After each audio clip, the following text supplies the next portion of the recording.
tratamos de hacer notar si en la acción no se cometió con dolo para tratar de minimizar el hecho delictivo.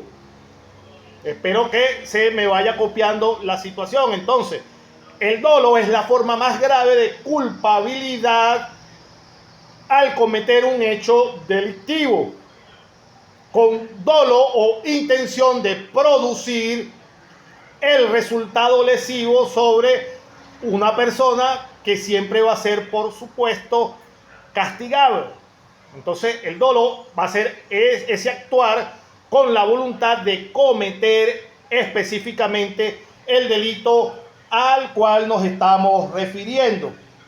Muy buenas tardes, Paola, bienvenida a nuestra clase de hoy. Seguimos entonces. Hago una pequeña pregunta. Anderson, ¿vas a preguntar algo? Eso sería entonces un dolo directo, ¿no? Perfectamente, exactamente, Anderson. Perfectamente. Entonces es necesario siempre en el hecho penal identificar, número uno, la voluntariedad de la acción del individuo. Esos ya son herramientas que nos van a permitir actuar en un caso o en un sentido o en otro en cuanto a la aplicación posterior del derecho. Por eso es que le decía, vamos por parte en nuestra materia. Una vez que nosotros hemos aprendido ya las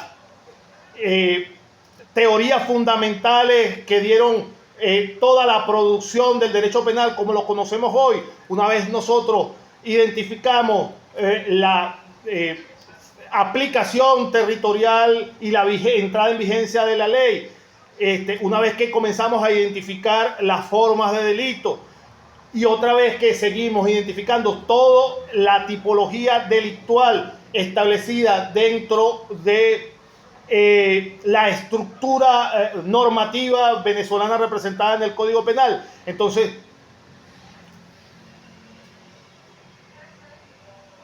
gracias, hizo un aporte Rosimar, lo que pasa es que se me va muy rápido y no lo pude leer. Pero entonces, cuando ya tenemos establecido esa base en cuanto al derecho penal, entonces ya vamos a avanzar hacia otro aspecto de nuestro organigrama dentro del derecho penal de aplicación, que va a ser, ¿cuál va a ser?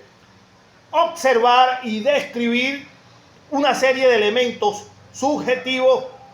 Claro, Rosimar dice dentro del chat que con el dolo conocemos si la acción fue consciente e inconsciente. Por supuesto, de eso se trata, de identificar. Entonces, ya estamos estableciendo entonces una serie de elementos que nos van a constituir no solo en ya identificar el delito, porque ya sabemos qué acciones u omisiones van a comprender delitos, sino que ya vamos a entrar a analizar las circunstancias subjetivas de hecho que me pueden, ¿qué cosa? Agravar o aminorar o extinguir una acción aun cuando sea típica. Entonces, poco a poco vamos a ir analizando cada uno de esos principios para ir identificando en cada acción el elemento esencial para poder tener el criterio suficiente de aplicación en cuando se nos refiera la actuación en un hecho jurídico tipificado como delito de manera específica. Entonces, ¿cuándo se considera un delito doloso? El concepto de dolo integra dos elementos, como ya se lo he venido relatando desde el comienzo de nuestra clase. Un elemento intelectual imprescindible para el análisis del delito y la conciencia o el conocimiento de los elementos que van a configurar el tipo o el delito. Y un elemento volitivo, la voluntad de realizar esos elementos van a ser necesarias entonces para que exista el dolo. Por lo tanto, va a ser necesario que concurran la conciencia y la voluntad.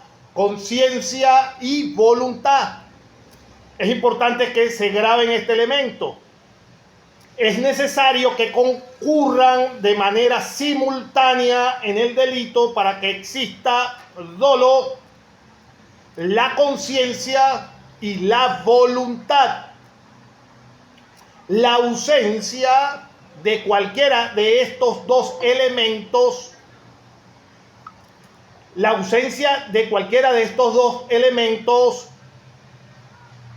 la conciencia y la voluntad,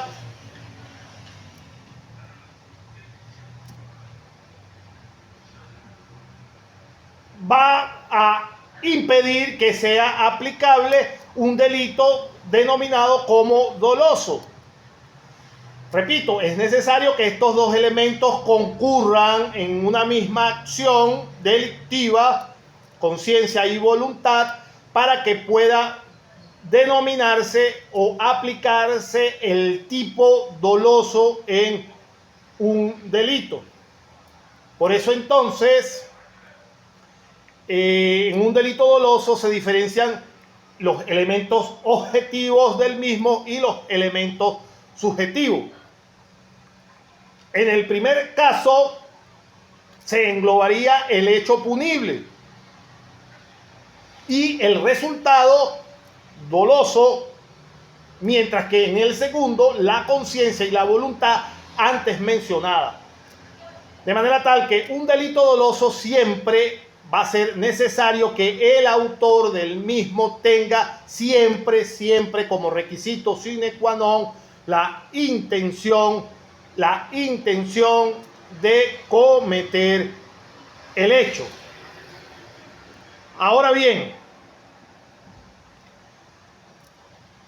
el dolo dijimos que es la voluntad consciente, encaminada y orientada. Voy a buscar por aquí mi código penal, lo tenía a la mano, pero aquí está. Decíamos que el dolo iba a ser la voluntad consciente, encaminada y orientada a la perpetración de un acto que la ley iba a prever como punible. Y analizando el concepto decimos que es la voluntad consciente, de manera tal que para ubicarlo dentro de nuestra norma, si alguien sería tan amable de leer, si lo tienen a la mano, el artículo 62 del Código Penal. Si alguien sería tan amable, por favor, alguno de ustedes de leernos el artículo 62, por favor. ¿Me escucha, profe? Sí, adelante, Dewis. Artículo 62. Artículo 62 del Código Penal. Ajá. No es punible el que ejecuta la acción hallándose dormido o en estado de enfermedad mental suficiente para privarlo de la conciencia o de la libertad de sus actos. Sin embargo, cuando el loco o demente hubiera ejecutado un hecho que equivalga en un cuerdo o delito grave, el tribunal declarará la reclusión en uno de los hospitales o establecimientos destinados a esta clase de enfermos, del cual no podrá salir sin previa autorización del mismo tribunal. Si el delito no fuere grave o si no es en el establecimiento adecuado, será entregado a su familia bajo fianza de custodia, a menos que ella no quiera recibirlo. Muchas gracias, Dewey. Gracias por leernos este articulado. Ahora bien, analicemos un poquito este articulado. Nos decía nuestra compañera Dewey en la primera parte del articulado que no es punible el que ejecutara el acto hallándose dormido o en estado de enfermedad mental suficiente para privarlo de la conciencia o de la libertad de sus actos. Entonces, de ese apartado podemos concluir que el dolo es la voluntad consciente. ¿Por qué? Porque nos dice que no es punible el que hallándose en una enfermedad privado de conciencia o de libertad. Entonces, ¿Qué significa lo contrario? Significa que podríamos entonces concluir, partiendo del artículo 62, que el dolo va a ser entonces la voluntad consciente, es decir, que para que pueda darse el dolo debe tenerse una voluntad consciente.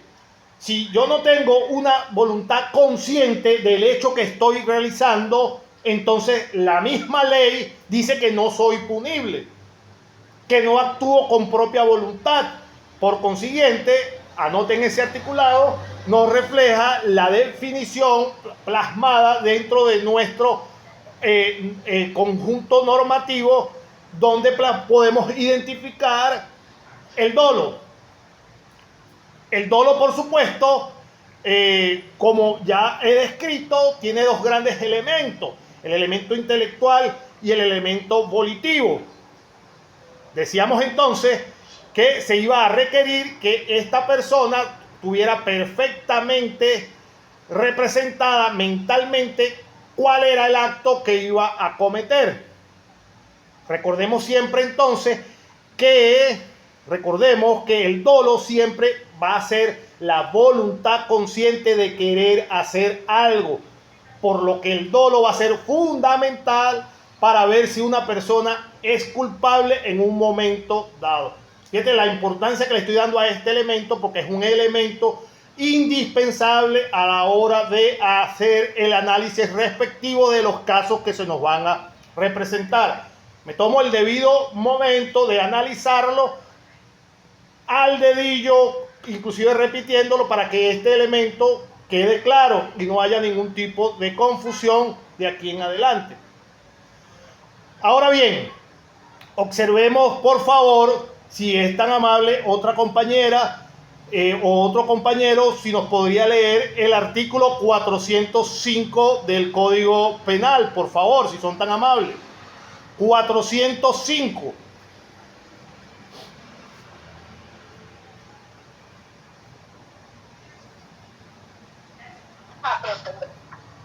Adelante, María. 405, artículo 405.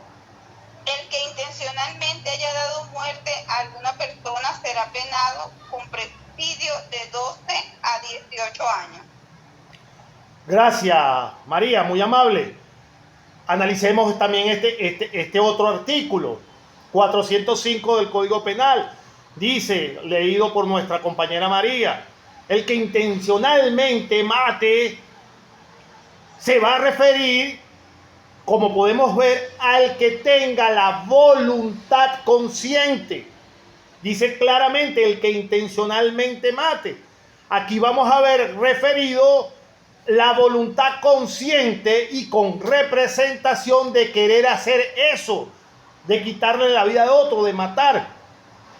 Entonces, ¿qué hay que demostrar? Habrá que demostrar la intención, es decir, el dolo. Estamos hablando de dos elementos concatenados en dos artículos distintos. ¿Y cómo lo demostramos?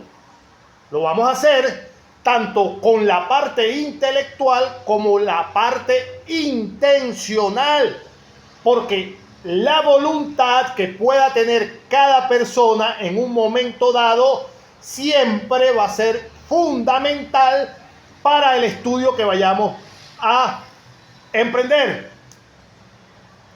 Sigamos con ese mismo ejemplo del artículo 405 del Código Penal. El que intencionalmente mate, pero también podemos suponer que hay varios artículos que van a hablar directamente de esta intencionalidad dentro de lo que tiene que ver, por supuesto, con el delito necesario de homicidio. Por ejemplo, alguien podría leernos el artículo 409 del Código Penal, por favor, si son tan amables. 409 del Código Penal. Por favor, y vayan tomando nota, por favor, de cada uno de los artículos. Adelante, Paola. Ok, artículo 409. El que por haber obrado con imprudencia o negligencia, o bien con impericia en su profesión, arte o industria, o por inobservancia de los reglamentos, órdenes e instrucciones, haya ocasionado la muerte de alguna persona, será castigado con prisión de 6 meses a 5 años. En la aplicación de esta pena, los tribunales de justicia apreciarán el grado de culpabilidad de la gente. Si del hecho resulta la muerte de varias personas o la muerte de una sola y las heridas de una o más, contar que las heridas acarreen las consecuencias previstas en el artículo 414, la pena de prisión podrá aumentar hasta 8 años. Gracias, Paola, muy amable. Fíjense que si podemos apreciar en el artículo que acaba de leer Paola, este artículo no habla de intención. Este artículo no nos habla de intención, nos habla claramente de que el que por haber obrado con imprudencia o negligencia, fíjese que lo sigue describiendo, o bien con impericia en su profesión, no nos habla en ningún momento este artículo de la intención. Entonces, ¿qué quiere decir esto? ¿Qué me explica este articulado? Lo que quiere decir es que no hay dolo. Y si no hay dolo, entonces ¿qué hay? Pregunto. Esa es una pregunta para el grupo. Si no hay dolo, ¿qué hay? Culpa, profe. Gracias, muchas gracias, Dewe. Perfectamente, estamos entendiendo perfectamente. Gracias, Dewe. Si no hay dolo, entonces hay culpa. Pero ¿cómo lo identifico? Lo estoy identificando porque el articulado me habla exactamente de los verbos utilizados que me van a reflejar la conducta de la gente actuando en la perpetración de un delito. Entonces yo lo que tengo que es subsumir la conducta de la gente en la acción que estoy conociendo, subsumirla dentro de lo que me habla el articulado. Por eso es que debemos tomar debida nota de cada artículo que toquemos en la clase, porque eso es lo que nos va a permitir identificar, en este caso, si hay dolo o no hay dolo. Observo la conducta, la analizo y la comparo con lo que me dice la norma. Entonces, como dice la compañera acertadamente Dewi, si no hay dolo, entonces hay culpa. Que son los elementos que estamos trayendo hoy a colación. Y son lo que vamos a seguir observando. Por favor, si alguien es tan amable de otros de nuestros compañeros de leernos el artículo subsiguiente que leyó nuestra compañera Paola. Leamos el artículo 410, por favor.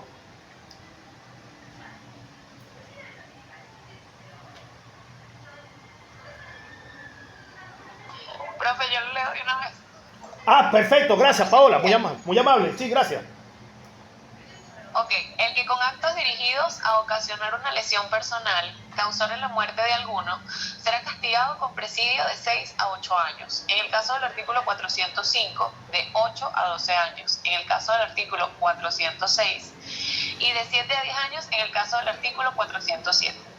Si la muerte no hubiese sobrevenido sin el concurso de circunstancias preexistentes, desconocidas del culpable o de causas imprevistas o independientes de su hecho, la pena será la de presidio de 4 a 6 años en el caso del artículo 405 y de 6 a 9 años en el caso del artículo 406 y de 5 a 7 años en el caso del artículo 407. Ay, profe, este artículo no lo entendí yo. Ajá. Explíquelo, por favor. Me enredé.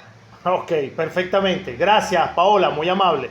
Fíjense ustedes, nuestra compañera Paola amablemente nos estaba leyendo el artículo 410. ¿Y qué reza? Reza que el que con actos dirigidos, óigase bien, fíjense que siguiendo la concatenación de lo que estamos hablando, arriba primero estábamos hablando del dolo, después la intervención de la compañera de Ulises nos proporcionó el elemento de la culpa porque ya el articulado comenzó a cambiar. Y entonces cuando nos referimos en el artículo número 10 que dice que el que con actos dirigidos a ocasionar una lesión personal, óiganse bien, vean bien ese articulado, en el principio nada más, el que con actos dirigidos a ocasionar una lesión personal causare la muerte. Fíjense ustedes, la intencionalidad era causar u ocasionar una lesión personal, pero en vez de causar esa intención que tenía, causar la muerte de alguno, será castigado, y ahí indican las penas subsiguientes y según los subsiguientes artículos cómo se va a aplicar de acuerdo a la modificación del acto. Pero lo importante es que analicemos en principio este encabezado. El que con actos dirigidos a ocasionar una lesión personal causare la muerte, entonces estaremos en presencia de ¿qué? De la culpa, del dolo. Pregunto, no, estamos en presencia de ¿qué cosa? Entiéndalo por el propio encabezado. El que con actos dirigidos a ocasionar una lesión personal, mi intención era causar una lesión, pero causé la muerte.